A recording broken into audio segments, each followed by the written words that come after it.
Okay, doing the X3 variable resistance training. Today is pull day. Going to start out with some deadlifts. And it's important to do this right. I'm not very good at the technique yet, but I'm getting it. So don't take this as exactly how you do it, but I'm doing it the best that I can. And so you can really feel it. It doesn't look like much, but you can really feel it.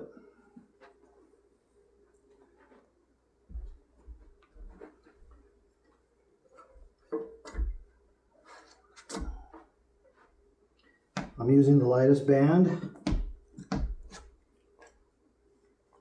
And you're supposed to do 15 to 40 reps. And when you get to 40 reps, then you can move up to the next band.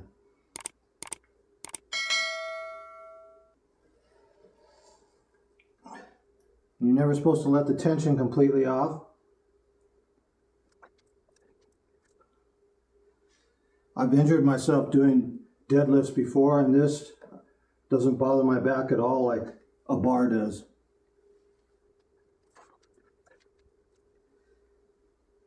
And you're supposed to go slow.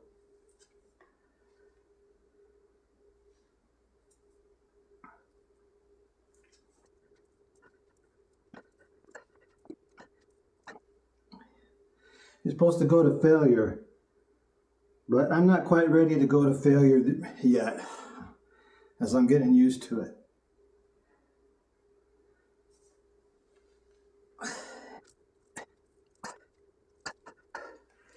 "21. Next one is curls.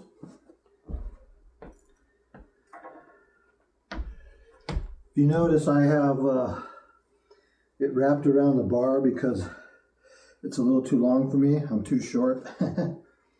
So to get less, so I can do the curls. So again, and you don't lock out. You go almost to lock out, and you keep tension when you go down. You don't let it go down all the way. This has tension on it, even just sitting right here. So we'll see how many I can do.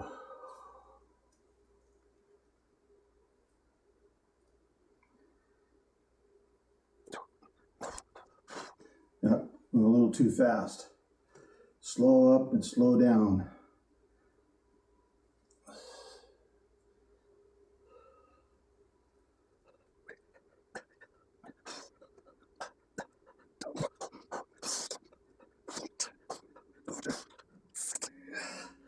I got the 16.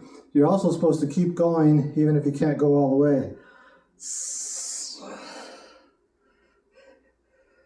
And don't do what I'm doing where I'm putting my elbows in here to try and help.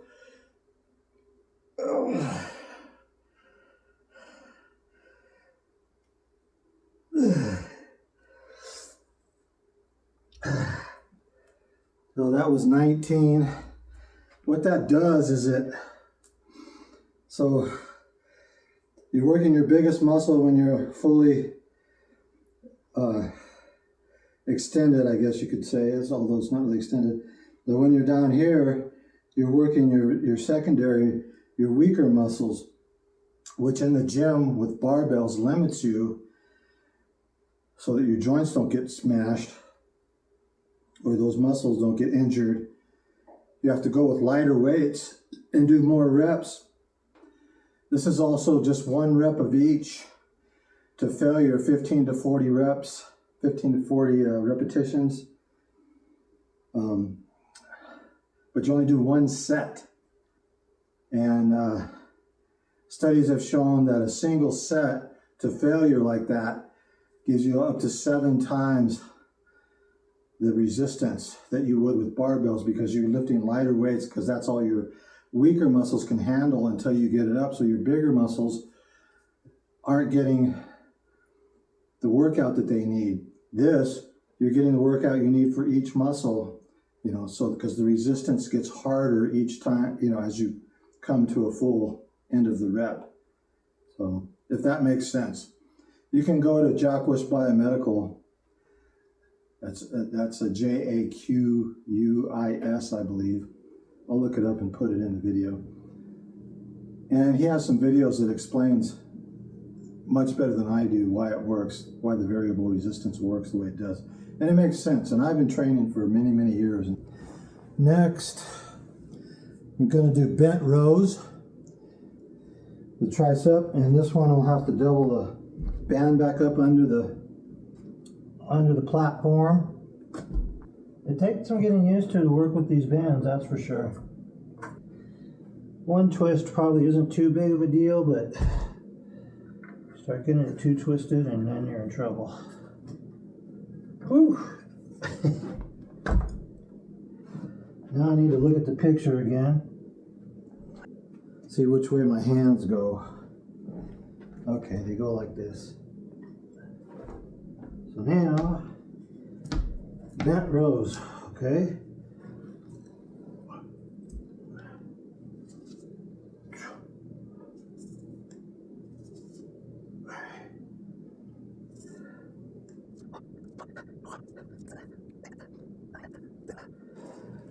Maybe I don't need this. Here, take that.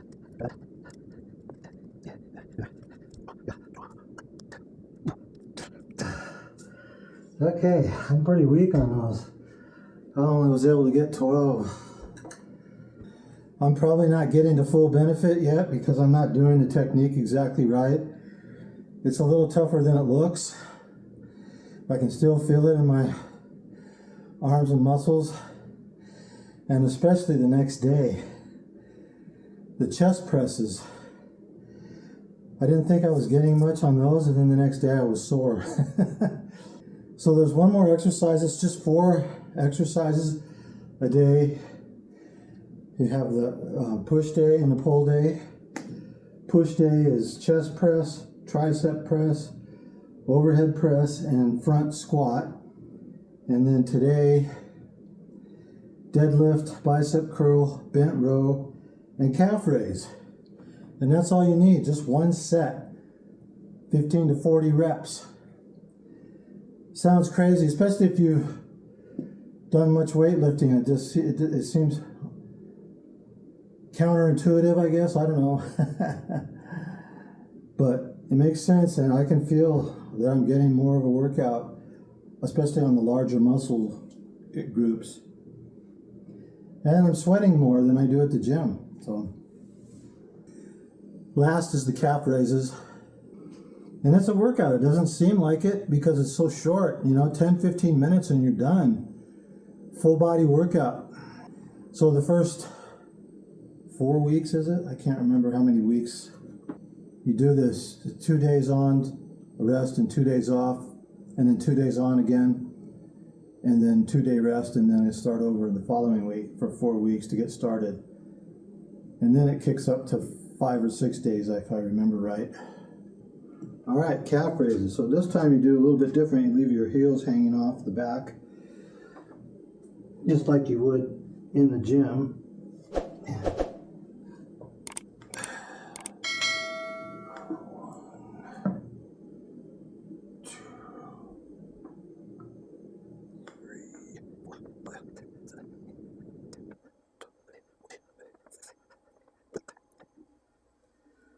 Okay, and my calves are burning. So we'll do 19, I believe. So anyways, you can see I've lost 30 pounds, so I was up to 230. I'm down to, they'll fluctuate between 198 and 200 right now. So you can see I still got a belly to lose, and man boobs and that kind of stuff. For 67 years old. Of course, it always looks a little worse on camera for some reason. It makes you look a little bit heavier. That's the pull day for X3. This for starting. That's how you start out. Let me know what you think in the comments, friends. Let me know if you have any questions. Again, I'm not an expert at this. I'm just starting this X3 program, and I'm doing the best I can. I may be doing it wrong, but you can go on his website and look and see how it's done. There's videos there too that shows how to do each exercise. And he has a book And the book has all the science behind it and how he came up with this. And he's a doctor and a scientist and so on. And he's jacked too. I think he's in his late 40s or early 50s, if I remember. I'm going to get jacked in my late 60s. All right, my friends, peace out.